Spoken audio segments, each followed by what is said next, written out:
Oh, hello there. Yes, it's the weekend, and I thought I'd just do a quick video about a sort of compare and contrast exercise. This is Alex Phillips in front of you from Reform UK, who recently had a conference.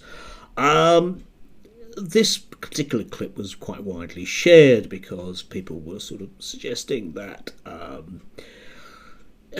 she looked a little bit foolish, and the audience was spectacularly non-diverse, and a lot of the rhetoric seemed to be somewhat misplaced, shall we say. Anyway, let's roll it, and then I'll move on. I'm British, and I am proud of my country's achievements and ethics.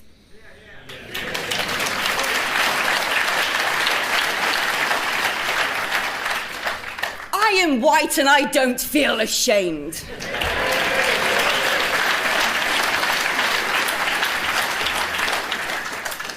I am a woman and I don't have balls down there, but I have balls, I tell you that.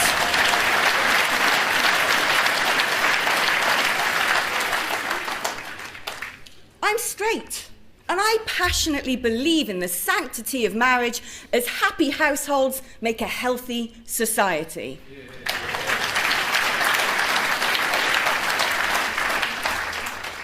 I am a curious Christian, and I rally against efforts to change 2,000 years of community and shared morality to fit in with some kind of neoliberal dogma. You know, this determination to dissolve the glue that has held us together for centuries and destroy a culture that has enabled us to thrive and to prosper in harmony is now so pervasive that most of our politicians dare not speak against it.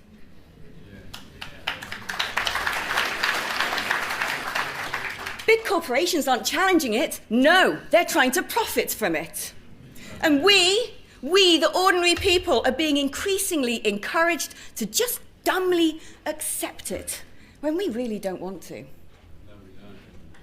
Did we not see in the recent SNP leadership election so clearly attacks on a Christian candidate who stood up for her beliefs? Only to be beaten by a man of Muslim faith never once held accountable for his. Now, look, all I ask is that the playing field is level.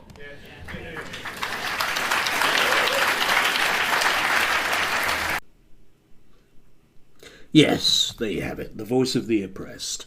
As I say, a lot of people sort of took the mickey out of this online. However, I was struck by the fact that for all its kind of cardboard two-dimensional qualities, this rhetoric is across the media, and it speaks with one voice, as we will see. Yes, this is Emma Webb from the New Culture Forum. She's another person that would presumably believe that her views are totally underrepresented in the media, but she appears to be on GB News pretty much every single day of the week. You can see some of the other names in the background that I'm sure you'll recognise. People with what one might not regard as mainstream views in any way, shape or form. I'm thinking about you, Calvin, who magically are inserted into the national debate, shall we say. Anyway, let's see how different what Emma has to say is from what we heard earlier. Solzhenitsyn, in his wisdom and experience, tells us that the simplest and most accessible key to our liberation is the personal non-participation in lies. The personal non-participation in lies.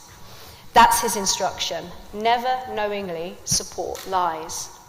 Why am I telling you these stories? Well, I've been asked today to speak about resisting woke, and in my opinion, it's deserving of a better description, and Eric Kaufman has a much better description and term for it.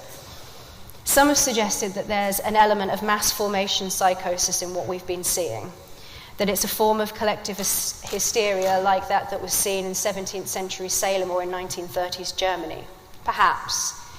Gaslighting is a term used to refer to a form of psychological manipulation that leads a person to doubt their own sanity. If we are seeing something analogous to mass gaslighting, not in any conspiratorial sense, but in the sense that an individual might have a bout of bad mental health, then a discussion of truth and lies is very relevant. So let's just take a look at a few examples. Firstly, our history. We're told that Beethoven and Mozart are white supremacists, that abolitionists are racists, and their statues must be toppled. Is that true? That in fact, the entirety of our history participates in a racist, ableist, patriarchal power structure that serves only white, cis, straight, usually old, sometimes dead men. Everything is evil. Everything in our history participates in that sin. Rigor and the details of particular cases are simply not relevant. Well, yes, there you have it. If you look at the audience, it's the same audience, they just are wearing more suits, and the rhetoric is identical. And these people who are given free access to our media to say this stuff are basically identical as well. They're just from a slightly posher private school. Emma here is employing at best a straw man argument. There are very, very few people you meet on the left who will ever argue in black and white terms about anything, but it's convenient for her to describe them as such.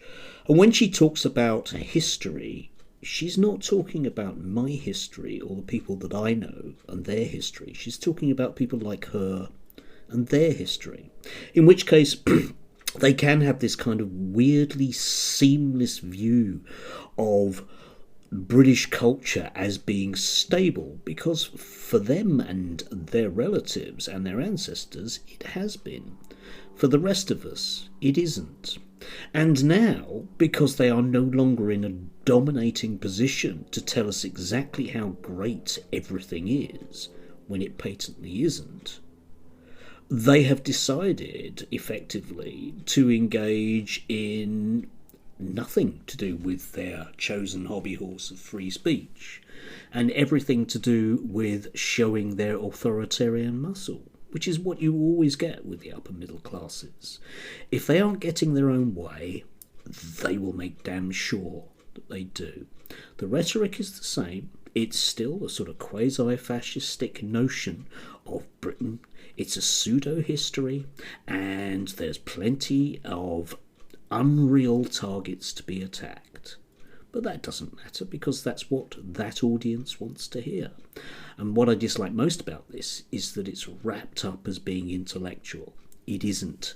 It's the same thing as what we saw earlier.